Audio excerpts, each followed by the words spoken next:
অনুমানিক ৯টা ৫ মিনিট নাগাদ আমার কাছে একটা সিক্রেট ইনফরমেশন আছে যে একটা গাড়ি ওয়াই সাইড থেকে কমলপুরের দিকে আসছে।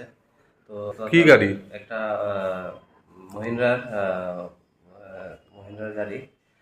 একটা নাম্বার প্লেট আছে, একটা নাম্বার ছিল আমাদের কাছে স্পেসিফিক। তো ওই মোতাবেক ওই নাম্বারটা এবং সাসপেক্টেড যে ড্রাইভার ছিল ওর নামও আমাদের কাছে ছিল। তো আমরা ওই তথাপি বড়বাবু এবং আমাদের এসডিপিও সাহেবকে ইনফরমেশন দিয়ে আমরা প্রপার যা করার করণীয় অফিসিয়াল কাজগুলি সেরে নিয়ে আমরা শ্রীরামপুর নাগাতে আমরা যাই এবং ওইখানে র্যান্ডমলি সার্চ করা শুরু করেছি সাসপেক্ট ভেহিকেলটার জন্য।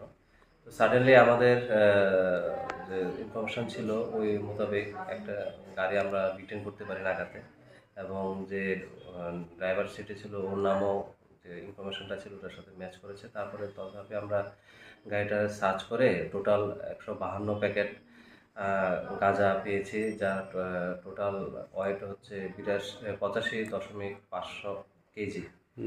তো আর সঙ্গে একটা মোবাইল ফোন, একটা ড্রাইভিং লাইসেন্স। গাড়ি থেকে অন্য কোনো নাম্বার প্লেট ছিল? হ্যাঁ, এক্সট্রা একটা এস নাম্বারের নাম্বার, আসামের গাড়ির নাম্বার আসামের নাম্বার প্লেট পেয়েছি।